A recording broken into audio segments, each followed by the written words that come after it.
Halo teman-teman, kembali lagi bersama kita di Podcast bersama kita. Nah, sekarang kita akan masuk di tema kedua nih, yaitu bincang UKM. Yang pertama yaitu bincang UKM antara Pramuka dan Mepala. Nah, sebelum itu mungkin kita perkenalan dulu ya Kak, soalnya kan belum tahu bintang tamunya. Iya, betul.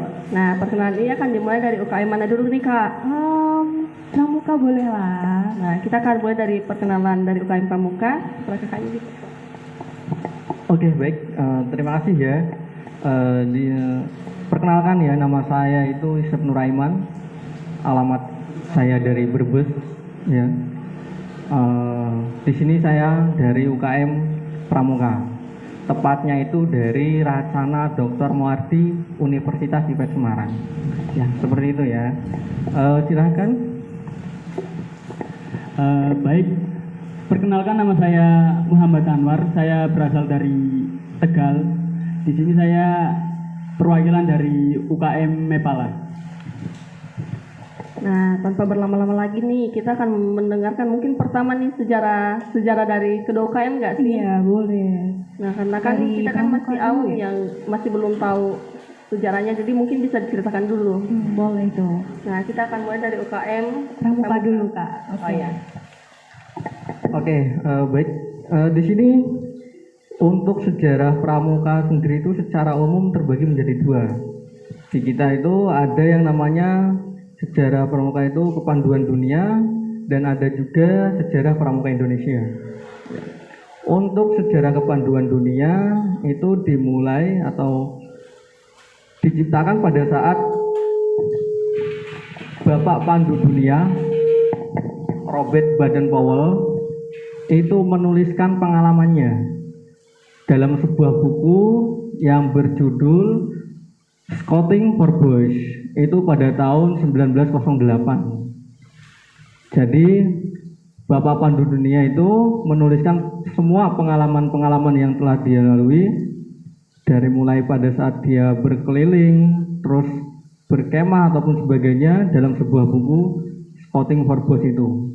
Dan buku itu cukup laris di berbagai negara sehingga banyak negara-negara yang menciptakan suatu organisasi pramuka itu. Nah, setelah itu pada awalnya itu hanya ada satu golongan, yaitu laki-laki. Kemudian setelah beberapa saat adiknya Robert Baden-Powell itu menciptakan lagi suatu organisasi untuk perempuan. Ya, yaitu adiknya itu bernama Agnes dan menciptakan sebuah organisasi yang dinamakan Girls Guild pada tahun 1912. Jadi awalnya hanya laki-laki saja yang di Pramuka, tetapi setelah beberapa tahun kemudian, yaitu tepatnya pada tahun 1912, itu diciptakanlah untuk perempuan. Nah, itu untuk kepanduan dunia. Sedangkan untuk sejarah Pramuka Indonesia sendiri, yaitu dimulai diperkenalkan oleh Sri Sultan Hamengkubuwono pada tahun 1961. Dari awalnya Pramuka itu memiliki sebutan itu Poromuko, di mana Poromuko tersendiri itu merupakan garda terdepannya dari militer.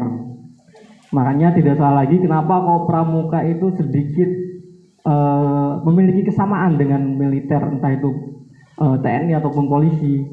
Karena ya kalau dilihat dari sejarahnya, ya Pramuka itu bagian dari militer, tepatnya itu garda terdepannya.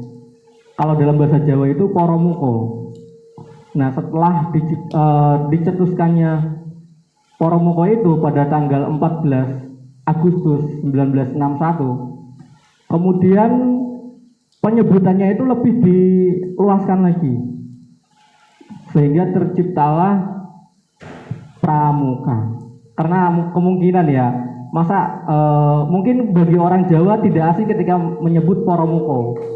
Tapi kalau orang Jakarta ataupun orang yang tidak berbahasa Jawa itu sedikit kesulitan. Makanya disebut alat menjadi pramuka itu. Itu untuk sejarah pramuka secara umum. Terima kasih ya Kak. Jadi sekarang kami sudah mengetahui tentang sedikit dari sejarah pramuka. Mungkin bisa dilanjutkan dengan UKM Mepala. Iya, gimana nih Kak untuk sejarahnya Mepala? Oke. Untuk sejarah Mepala, mungkin ini nggak selengkap kayak sejarah UKM Pramuka ya Kak. Bahkan bisa dibilang sangat singkat. Jadi begini, untuk sejarah Mepala di Universitas Veteran ini, awalnya ada beberapa mahasiswa dari prodi PVTMO yang memiliki kesamaan hobi mendaki gunung. Nah, setelah itu mereka sering berkumpul, sering sharing-sharing, sehingga muncullah ide untuk membentuk komunitas di bidang pencinta alam. Nah,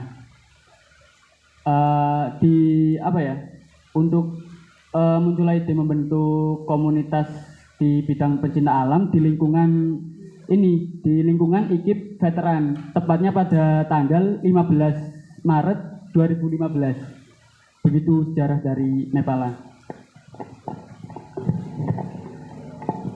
Kita udah mengetahui sedikit ya Kak.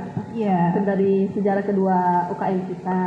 Mungkin ada pertanyaan selanjutnya nggak nih yang kita perlu tahu? Mungkin dari Mepala ada pertanyaan selanjutnya nggak?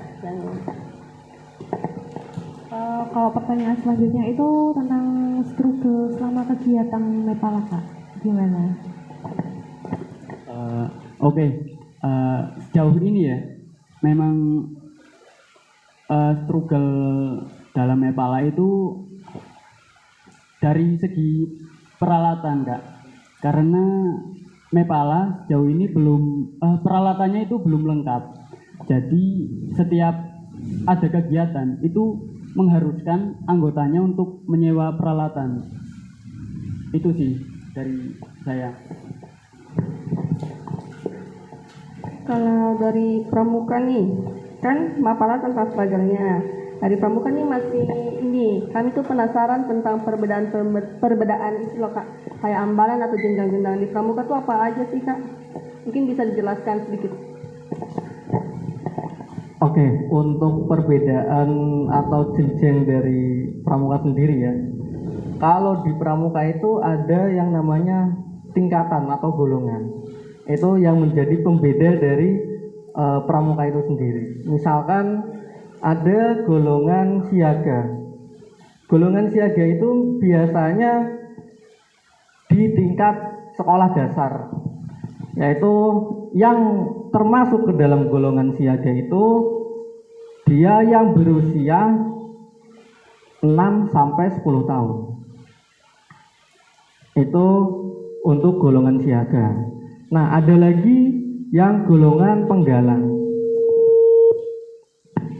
Penggalang itu ada di sekolah dasar dan juga ada di sekolah menengah pertama yang berusia dari 11 tahun sampai 15 tahun. Dan ada juga penegak. Penegak itu di sekolah menengah kejuruan atau sekolah menengah atas. Itu usianya dari usia 16 tahun sampai usia 20 tahun. Dan tingkatan satunya lagi yaitu pandega. Pandega itu sudah kayak saya ini di pramukanya universitas ataupun Racana. Itu yang usianya dari 21 tahun sampai 25 tahun. Itu golongannya pandega. Nah, ada juga tentang yang menjadi ciri atau pembeda dari golongan-golongan itu. Misalkan dari warna. Kalau siaga itu warnanya hijau. Biasanya dari siaga sampai penegak ataupun pandega bentuk atributnya sama. Yang laki-laki itu menggunakan kabaret seperti ini. Nah, untuk membedakannya yaitu kalau siaga itu yang ininya warna hijau. Itu untuk siaga. Dan juga bisa ring hasduknya itu berwarna hijau dan logo silhouette tuntas kelapanya tetap di tengah. Dan juga kalau penggalang itu warnanya merah. Kalau penegak itu kuning dan pandega itu coklat. Itu yang menjadi ketika mungkin orang awam bertemu dengan anak pramuka yang di jalan lagi memakai seragam pramuka, itu bisa membedakan. Ketika kita melihat anak itu menggunakan kabaret berwarna merah, berarti dia di golongan penggalang. Tapi kalau anak itu menggunakan emblem di kabaretnya warna hijau, berarti itu dia di golongan siaga. Itu pembedanya. Dan tadi usianya itu ya dari siaga sampai pandega itu ya dari 6 tahun sampai 25 tahun. Kalau lewat dari 25 tahun apakah bisa sih ikut pramuka? Ya masih bisa. Dia sudah menjadi pembina. Kalau sudah lewat dari 25 tahun. Seperti itu. Oh iya Kak, kalau misalnya nih yang bantara-bantara itu masuknya apa Kak biasanya?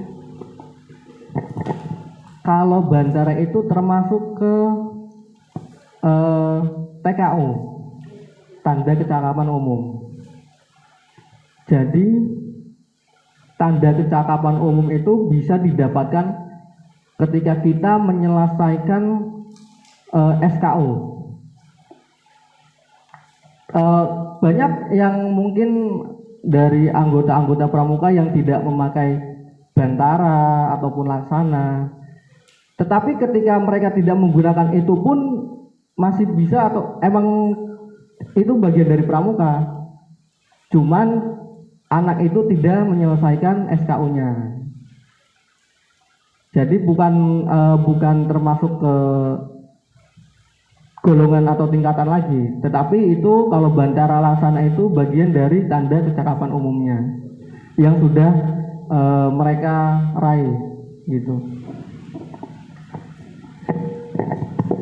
Jadi gitu ya Kak perbedaannya. Nah selanjutnya nih kita akan bertanya mungkin ke Mapala lagi, sehingga ke Mapala lagi nih. Pertanyaannya itu kakak itu alasannya kenapa sih tertarik di Mepala? Alasannya kakak? Apa ya? Emang saya kan berasal dari desa. Kecil itu sejak kecil seneng aja gitu. Melakukan petualangan, bolang, ya nggak tahu sampai sekarang kebawa kayak suka aja gitu sama kegiatan Mepala Kak. Mungkin itu sih alasan aku memilih bukan Mepala. Singkat ya Kak, tapi jelas alasannya. Nah mungkin nih kita beralih ke pramuka lagi, boleh nggak? Boleh. Nih kan ini juga hampir sama pertanyaannya dengan yang di IGBM. Ini tuh hampir sama, itu cerita paling aneh atau paling seru yang kakak ikuti selama kegiatan pramuka. Kan biasa tuh kegiatan pramuka ada yang kayak kan dilarang cinlok di lokasi, tapi kan tetap kejadian. Kepo nih ceritanya. Kita mulai dari yang mana yang seru dulu apa yang tidak seru dulu nih? Tidak seru dulu. Oke, yang tidak menyenangkan ya.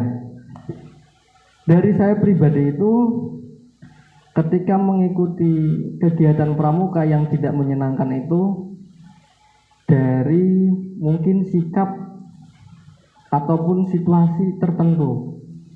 Misalkan saya memiliki suatu statement di mana kalau saya berada di suatu organisasi berarti itu kan sudah termasuk forum. Nah, saya itu tidak senang ketika ada forum di dalam forum. Seperti itu. Jadi itu bisa mematahkan semangat saya. Ya mungkin orang lain juga bakal merasakan. Ketika kita sedang bersemangat untuk berlatih ataupun mengikuti kegiatan pramuka, tetapi ada hal seperti itu yang membuat saya tidak semangat. Itu kalau dari diri saya pribadi. Cuman kalau secara umumnya hal yang pernah saya rasakan dalam kegiatan pramuka tidak mengenakan itu ketika berkemah, tetapi cuacanya, misalkan kayak pada tahun 2021 saya berkemah tepatnya di kecamatan saya, namanya Kuaran berarti ya, Kuaran Bantar Kawung. Itu saya mengikuti jambore ranting. Itu kan kemahnya anak-anak SD kan. Ya memang kalau cuaca itu tidak bisa kita prediksi. Cuman kan itu sebagian dari hal yang tidak menyenangkan bagi saya. Pada saat itu saya dimandatkan oleh Kak Kuaran untuk menjadi koordinator Dewan Kerja Rantingnya di Kuaran Bantar Kawung. Hal yang saya rasa kok tidak menyenangkan itu ketika pada pertama kali saya datang ke lokasi itu cerah. Saya dari Semarang itu berangkat pukul 8 malam sampai Bantar Kawung itu kisaran subuh. Nah habis itu saya istirahat sejenak dan jam 6-nya itu saya ke lokasi. Pada saat itu cuaca masih cerah. Saya lihat randon dan randon itu jam 8:15 itu kita melaksanakan upacara pembukaan. Ketika anak-anak penggalang sudah berkumpul di lapangan, tiba-tiba cuaca sudah mulai mendung. Dan kami pikir itu akan hanya sebatas mendung saja. Tetapi pada saat upacara sudah dimulai, tiba-tiba turun hujan. Hujannya itu bukan yang dari gerimis ke hujan yang besar, tapi langsung besar. Langsung turun kayak seketika gitu loh, hujan besar. Dari situ anak-anak penggalang disuruh kembali ke tenda dan upacara diundur sampai cuaca memungkinkan. Nah, kurang lebih sekitar 10 menit itu cuaca sudah mulai cerah lagi. Dan begitu berulang-ulang sampai 3 kali. Ketika anak-anak penggalang sudah berkumpul di lapangan, hujan lagi, kembali lagi ke tenda. Udah kumpul lagi, hujan lagi. Dan akhirnya kita memutuskan untuk upacara pembukaannya itu hanya perwakilan dari setiap pangkalan. Dan yang lainnya itu diistirahatkan di homestay yang sudah disediakan. Nah, saya pikir hanya sebatas itu saja. Setelahnya itu akan cuaca cerah. Ternyata hujan itu turun sampai malam. Sampai mungkin sekitar jam 10 masih hujan. 10 malam. Itu sangat tidak mengenakan. Sehingga anak-anak Dewan Penggalang itu, anak-anak penggalang maksudnya, itu dievakuasi ke sekolahnya yang terdekat, sekolahan yang terdekat. Jadi tidurnya itu tidak di tenda, melainkan tidurnya di ruang kelas. Ada yang memiliki homestay ya tidur di homestay, yang tidak kita evakuasi ke sekolahan-sekolahan terdekat.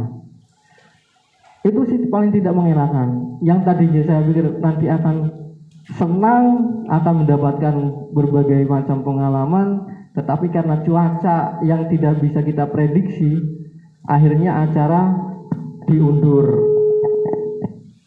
Untuk kegiatannya dimulai besok paginya. Dan alhamdulillah besok paginya itu cuaca mendukung. Tetapi ada beberapa kegiatan yang dirondon harusnya hari kemarin, tetapi dilaksanakan di esoknya.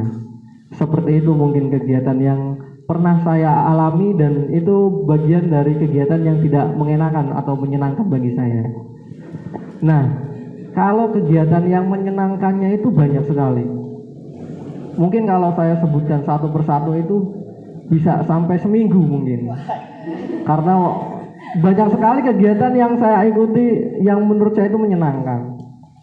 Salah satunya pada saat saya pertama kali ikut kegiatan perkemahan di tingkat penggalang SMP. Sekolah saya itu di bawah naungan LP Ma'arif. Jadi otomatis saya ikut SAKO, satuan komunitas, yaitu Ma'arif itu. Dan waktu itu LP Ma'arif mengadakan kegiatan pertama kali perkemahan se-Kabupaten Brebes, dijadikan satu itu di Paguyangan, namanya itu Porsema, Pekan Olahraga Seni Ma'arif. Di situ banyak sekali kegiatan-kegiatan yang menurut saya sangat seru dan yang menjadi salah satu minat saya terhadap pramuka itu menjadi tinggi. Pada saat itu kita benar-benar tidur di tenda dan bumi perkemahan yang LP Ma'arif sediakan itu yang lokasinya itu tidak di sekolahan ataupun di tengah desa, tetapi di sawah sehingga kita bisa benar-benar menikmati kegiatan tersebut.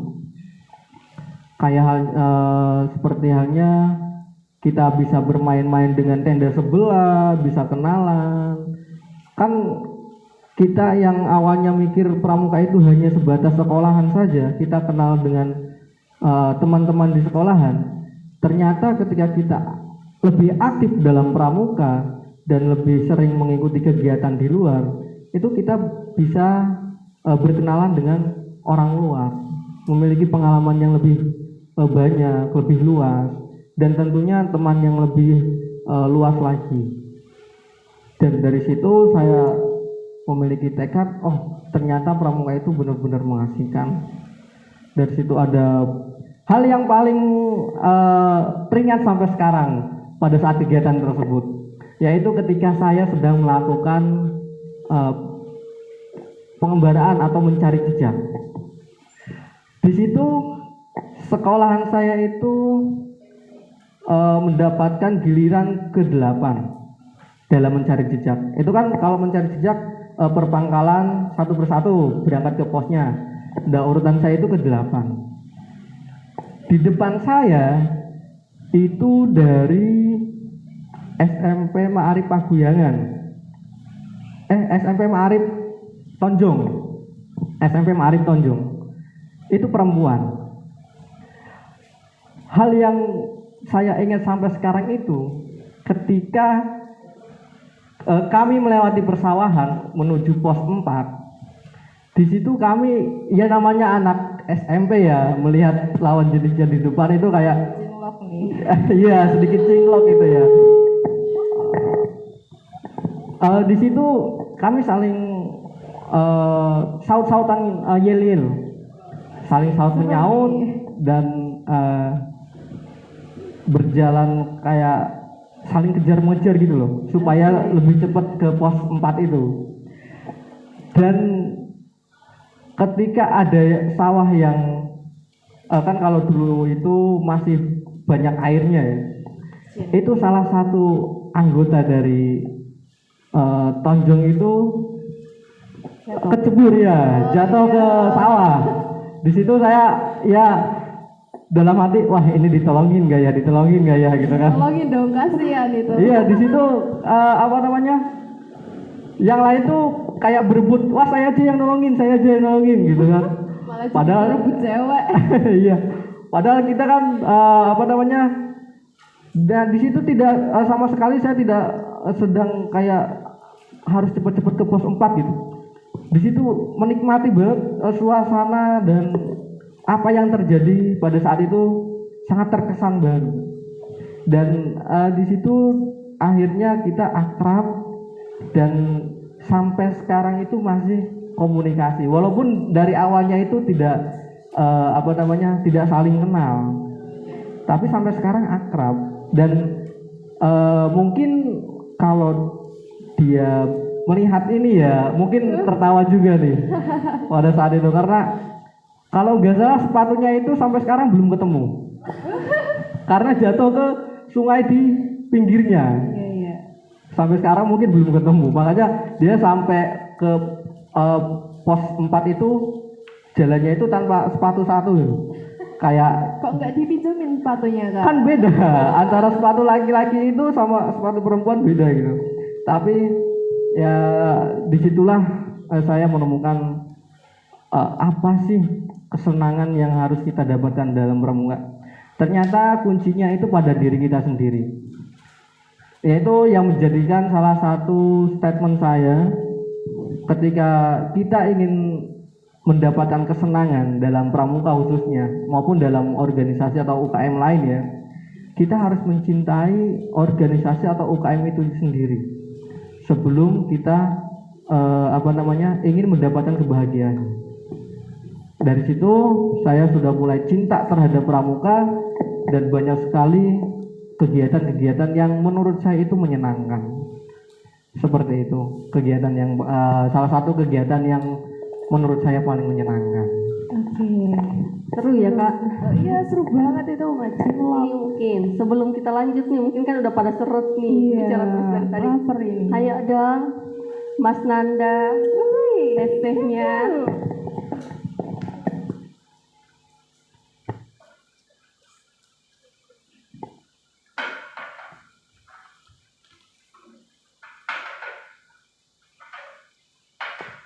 Terima kasih Mas Nanda. Ini mau sambil makan atau nanti aja? Mau sambil makan ya? Yuk, boleh. Sekalian dong Mas. Yang banyak Mas. Terima kasih. Cuma 2? Kan hostnya udah. Oh udah, nggak mau disuapin. Waduh, modus nih. Sambil berjalan. Boleh diminum dulu Kak, nggak apa-apa. Silakan dia. Makanannya juga boleh sambil makan, kita sambil Iya. lanjutkan pembicaraan kita. Nah ini mungkin sebelum lanjut itu mau pertanyaan yang sama juga nih, karena kan kita penasaran kalau mau Mapala tuh apa sih kegiatan anehnya dan Iya. apa sih kegiatan yang seru, ya nggak sih? Soalnya kan mereka Turun- banyaknya, turun gunung ya Kak ya. ya apalagi naik turun gunung, jadi kan kita penasaran nih. Iya. Cerita seru dari saya pribadi selama apa ya, kalau di Nepal itu yaitu menanam mangrove sedunia. Pas itu acaranya Walhi kalau nggak salah, pas apa ya, lupa, intinya bulan-bulan kemarin itu ada hari mangrove sedunia. Itu Nepal juga ikut menanam mangrove di Demak, tepatnya di apa ya, kalau nggak salah Tambak. Itu juga apa ya, seru juga bisa dibilang, soalnya apa ya, hal-hal sederhana yang mungkin menurut kakak-kakak biasa bisa seru bagi saya gitu. Kayak penanaman mangrove itu, bisa berenang itu sudah wah seru banget itu. Tuh, terus pas dalam pendakian, jadi ada pas itu bulan Agustus kemarin saya melakukan trekking malam, kalau nggak salah itu tepatnya jam 11-12 itu nge-trek pas di Gunung Ungaran. Pas perjalanan pos 1 ke 2 itu kan jalannya gini Kak. Nah pas sampai di sini sebelumnya itu memang melakukan trekking itu pas padang bulan, jadi di hutan itu meskipun gelap tetap agak cerah lah. Terang dari bulan ya? Iya. Terus pas sampai ke sini, pas lagi mau tikungan itu, lah di sini ada satu pohon yang kebakar. Nah tapi di situ apa ya, agak ngelek apa gimana kurang tahu, intinya tetap positif aja gitu. Lah aku ada yang kebakar gitu. Nah terus aku kan pas itu cuma 2 orang, aku bilang sama temanku, udahlah tungguin dulu sampai apinya padam. Posisi kan itu ada satu pohon yang kebakar, tapi juga ada orangnya juga burem, nggak kelihatan mukanya, tapi ya ngiranya aku orang biasa atau akamsi warga situ gitu loh. Itu yang apa ya, yang kelihatan cuma pakaiannya itu pakaian partai kalau nggak salah. Terus itu apa ya, mademin apinya gitu. Nah sampai padem, lanjutlah melakukan trekking, dilanjutin toh. Lah kok harusnya kan apa ya, setelah kebakaran itu kan ada apa ya, bekas kebakaran gitu loh. Minimalnya kan bau kosong. Nah, tapi kok nggak ada. Nah, gitu.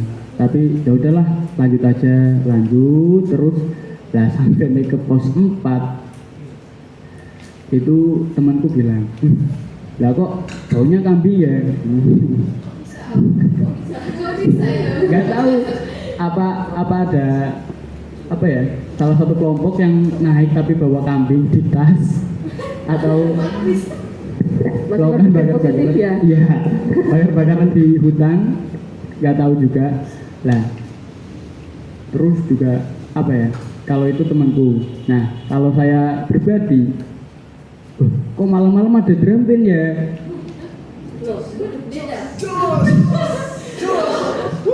Padahal ini di atas, di gunung gitu kan, kok ada drum band?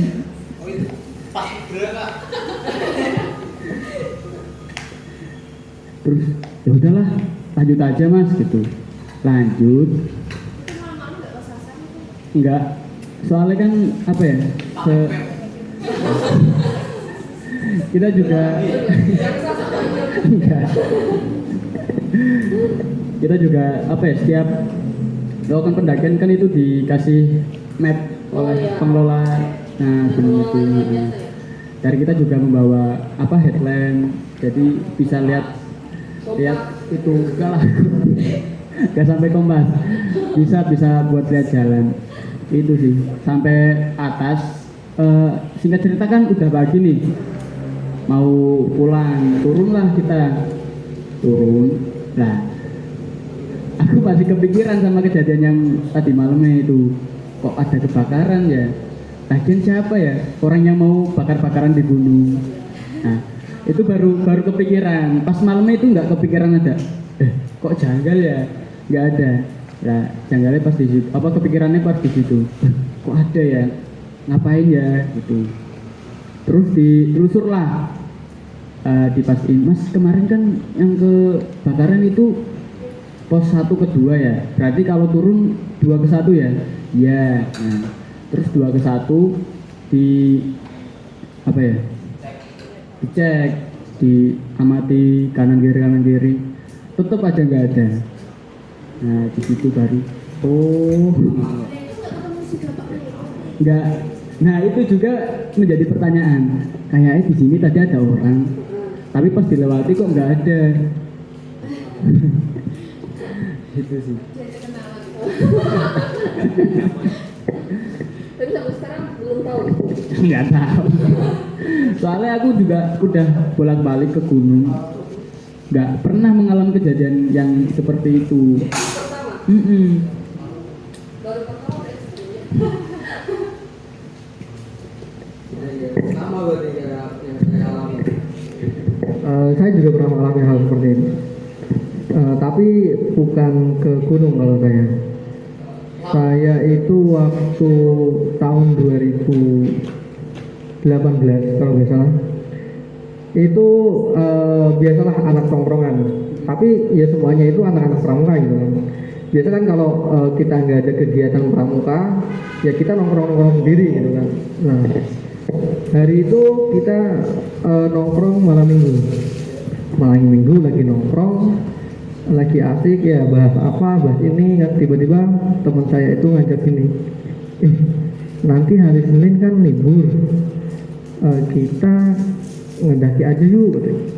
Nah tak pikir mau ngedaki ke gunung kayak perahu kan paling deket, kalau dari daerah saya itu perahu selamat gitu kan. Kemana, ke perahu apa kemana? Ya ke bukit aja. Bukit mana? Bukit belakang rumah gitu kan. Wah, saya bilang bukit perahu lagi. Kayak gimana ya kan? Kamu jangan nyepelein katanya. Itu ternyata ada di desanya itu, namanya Desa Cipanjur. Itu ada suatu bukit namanya BPS, Bukit Pasir Sereh. Nah dari obrolan itulah oke, besok siang kita survei dulu.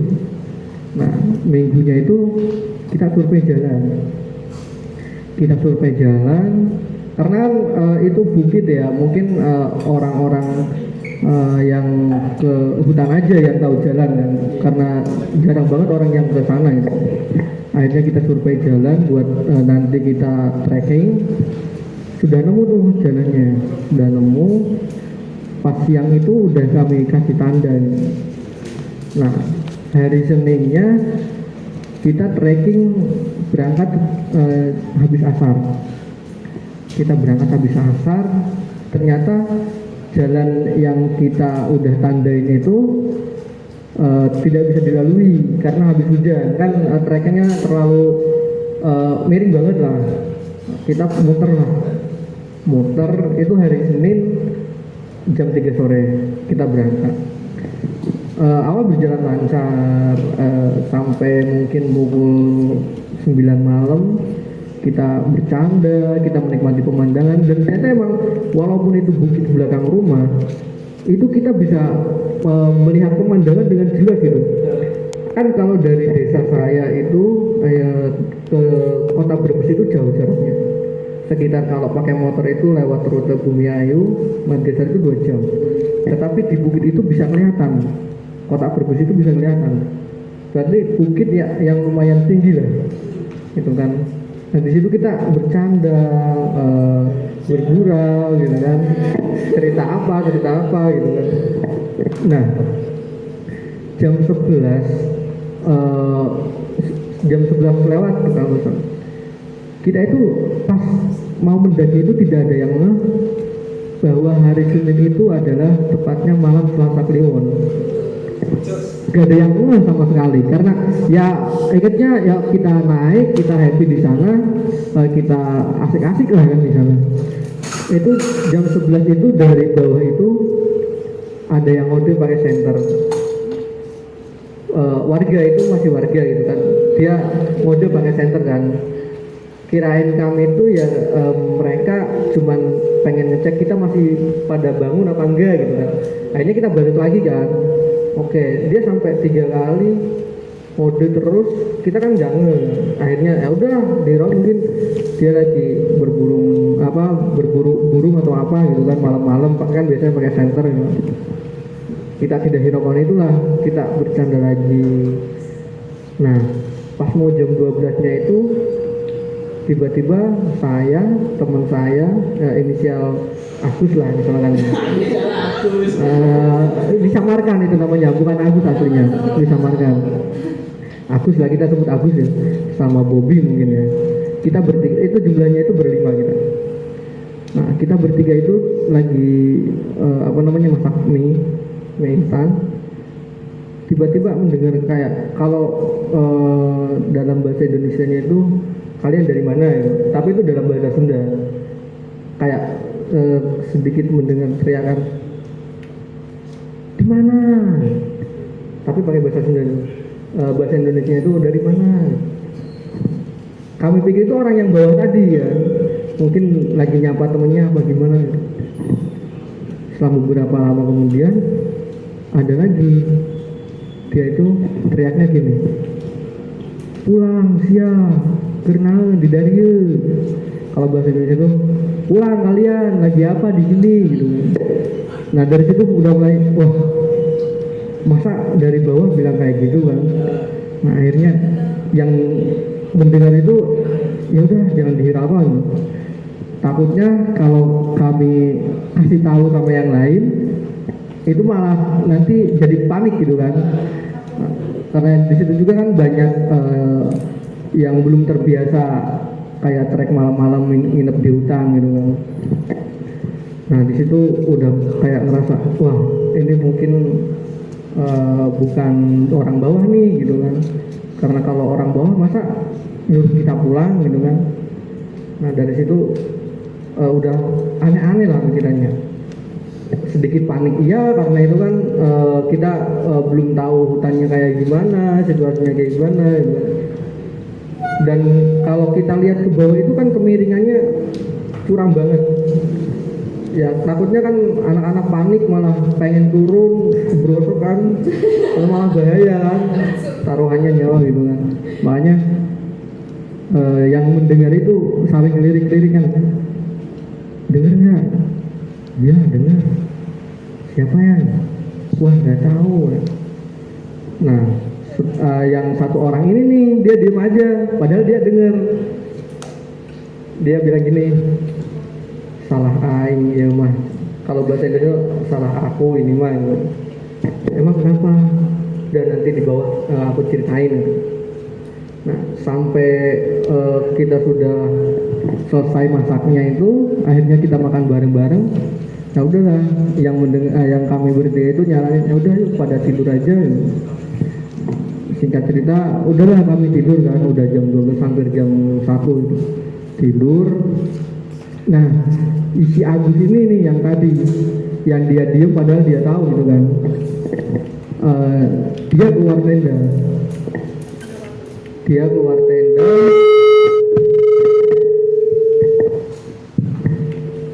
Dia keluar tenda. Kayak yang saya lihat itu dia kayak bawa kresek gitu. Terus dia buang ke belakang tenda kita, ke hutan itu, sampai kedengar buk gitu kan.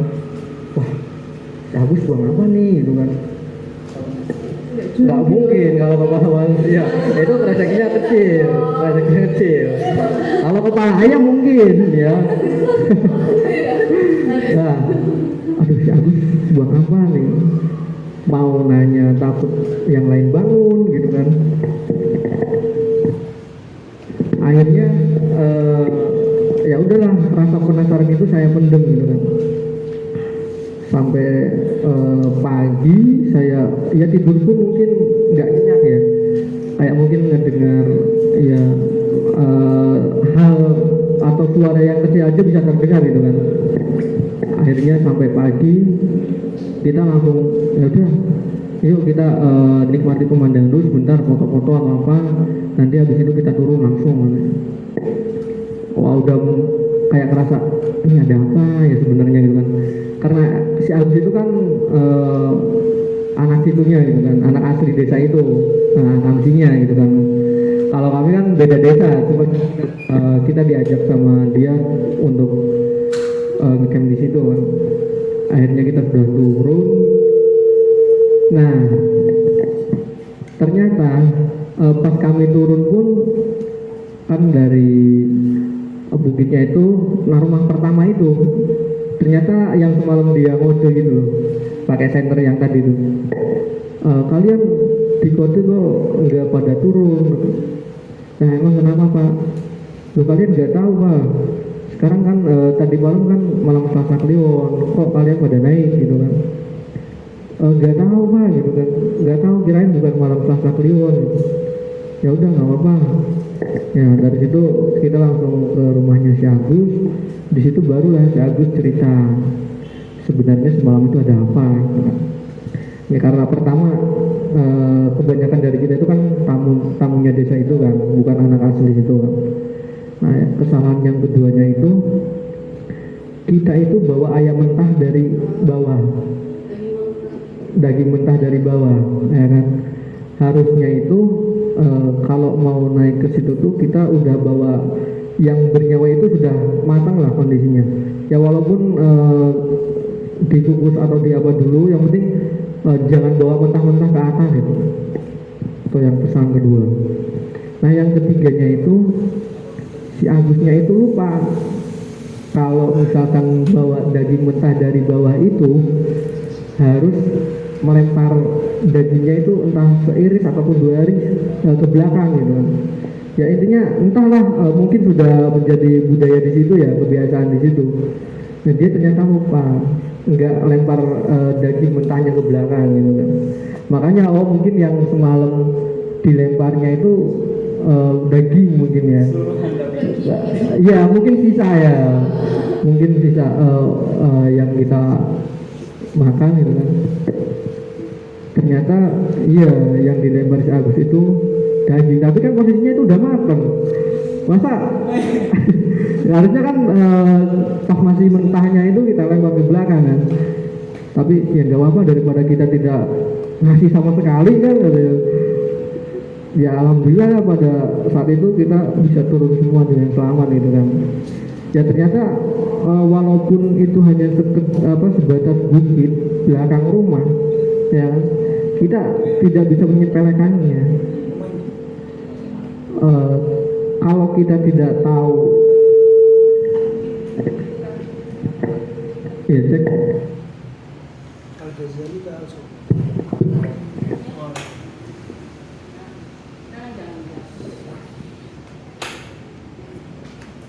Oke, kalau kita tidak tahu asal usulnya atau kebiasaannya di desa itu ya, alangkah baiknya kita sebelum melakukan hal yang pernah saya lakukan itu tanya-tanya dulu, mungkin ke pamong desanya ataupun ke sepuh-sepuh desa di situ, ya kan?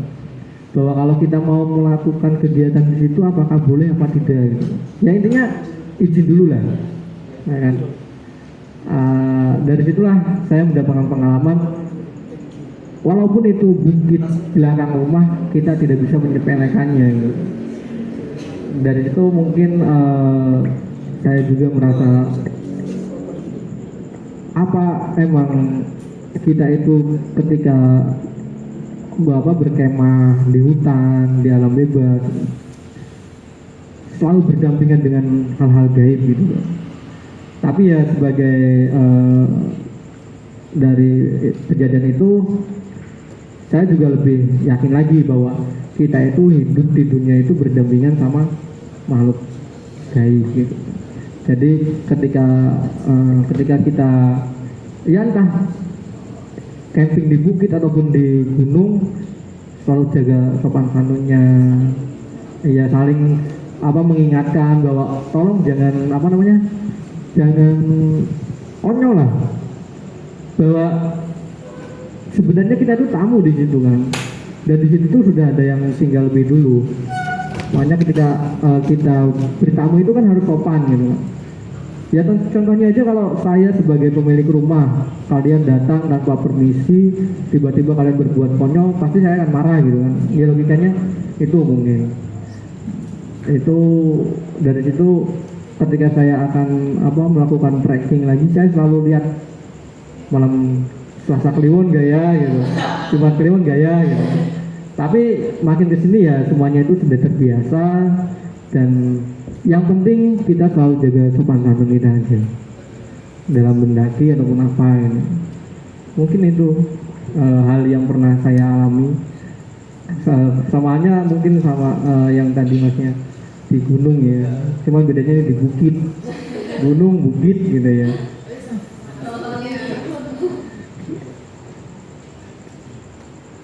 Mungkin nih sebelum kita mau lanjut pembicaraan, makan dulu kali ya. Iya. Sambil makan sambil minum gitu, dinikmati. Nanti minyak dingin itu loh. Kasihan minyak dianggurin kak. Jangan dianggurin. Sambil makan ya? Ya, sambil makan sambil kita ngobrol-ngobrol nih. Iya, belum makan belum santai. Santai. Ini kan masih membahas kegiatan nih, kita masih di sebuah kegiatan. Kita tuh kepo dengan Mapala nih. Kemarin tuh katanya habis ikut kegiatan PBK Ormawa, iya nggak? Di situ kami dapat info dan ada juga yang bertanya bagaimana ya pengalaman selama mengikuti PPK Ormawa itu. Mungkin bisa diceritakan sedikit atau seputar dengan PPK Ormawa tersebut. Baik, jadi kemarin dari UKM Mepala lolos seleksi PPK. Nah, jadi UKM Mepala itu dapat hibah dari PPK Ormawa, itu digunakan untuk melestarikan budaya di Desa Muncar, Kecamatan Susukan, Kabupaten Boyolali. Di situ senior-senior kami mengadakan festival festival kuda lumping yang melibatkan 3 kabupaten Kak. Di antaranya Kabupaten Semarang, Kabupaten Boyolali, dan Kota Salatiga. Ya, Salatiga lah.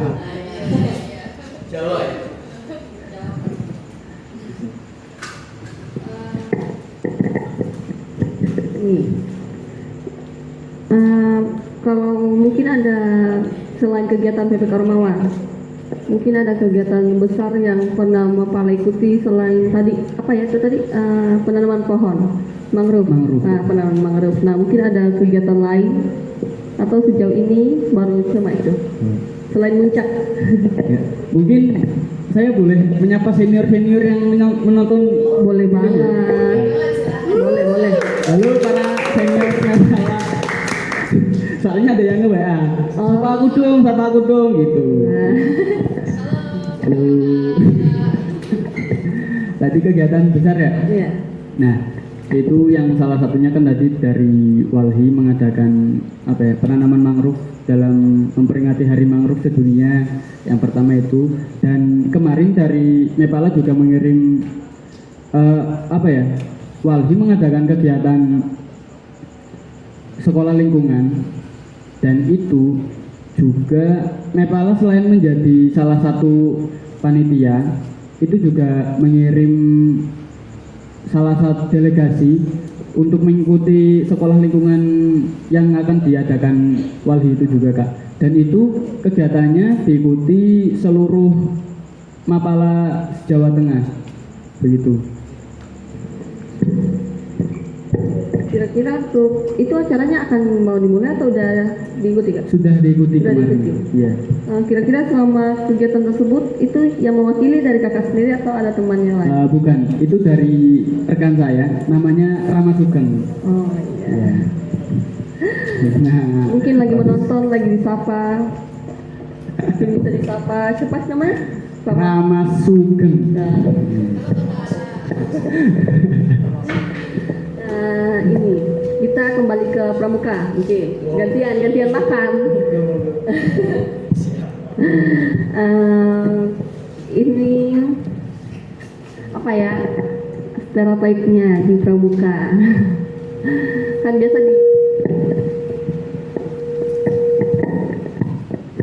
di beberapa UKM atau beberapa kegiatan tuh kadang ada stereotip tersendiri.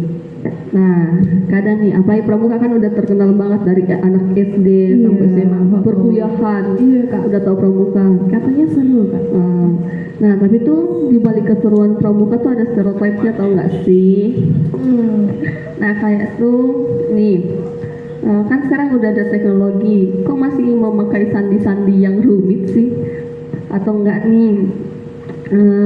Hukumannya tuh kadang kotor atau jorok. Iya, kadang itu dulu aku juga pernah ikut pramuka itu sampai kayak bintal Kak itu Kak, beneran. Kayak gimana ya, kayak di gojloknya itu tuh sampai benar-benar hampir semua peserta yang diseleksi tuh hampir nangis semua Kak itu.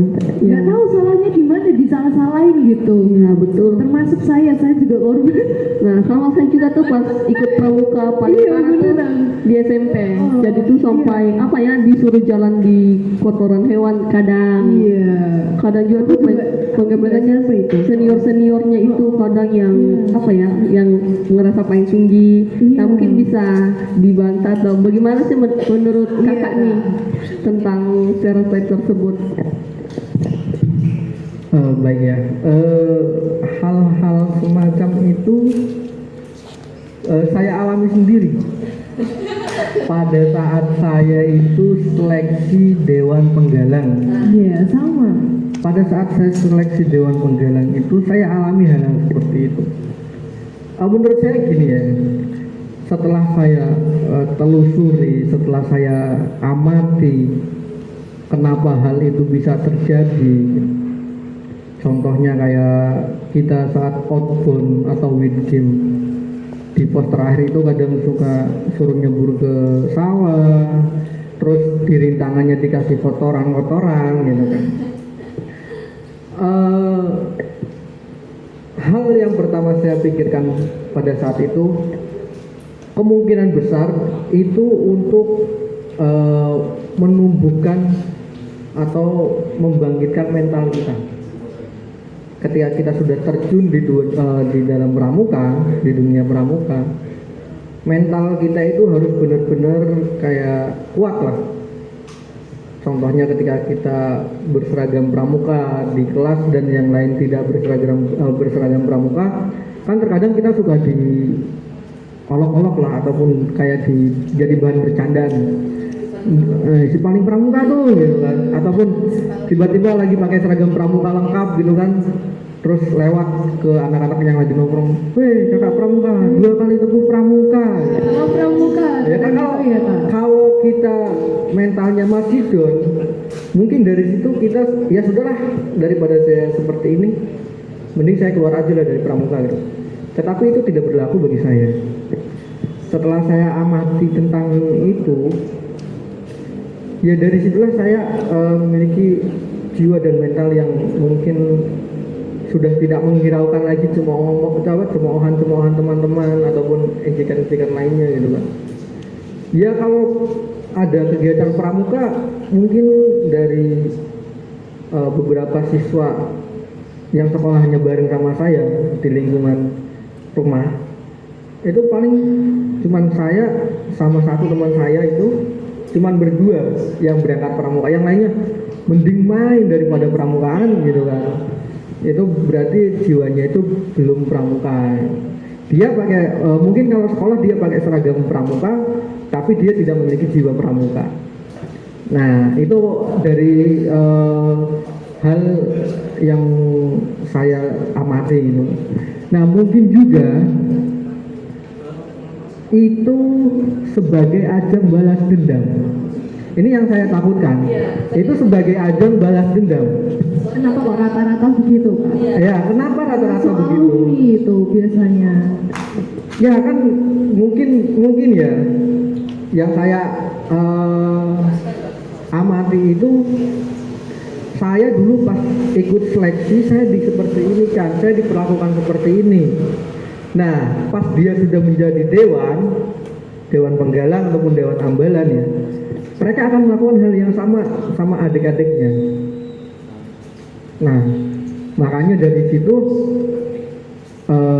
boleh kita menggojlok mental adik-adik pramuka, boleh kita melatih mentalnya, menumbuhkan mentalnya, tetapi kita tidak boleh lewat batas. Itu yang saya lakukan sekarang. Oke, kita dulu merangkap di kotoran, kita dulu merangkap di comberan gitu kan. Tetapi untuk adik-adik kita sekarang itu tidak boleh.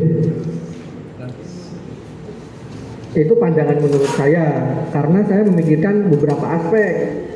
Contohnya, ketika kita menyuruh adik-adik untuk merangkap di comberan misalnya, kan kita tidak tahu kalau kita tidak melakukan observasi yang begitu mendalam gitu kan, bahwa mungkin nanti ketika mereka sudah merangkap di situ ada yang kulitnya iritasi, ada yang sakit apa gitu kan. Itu dari segi kesehatan.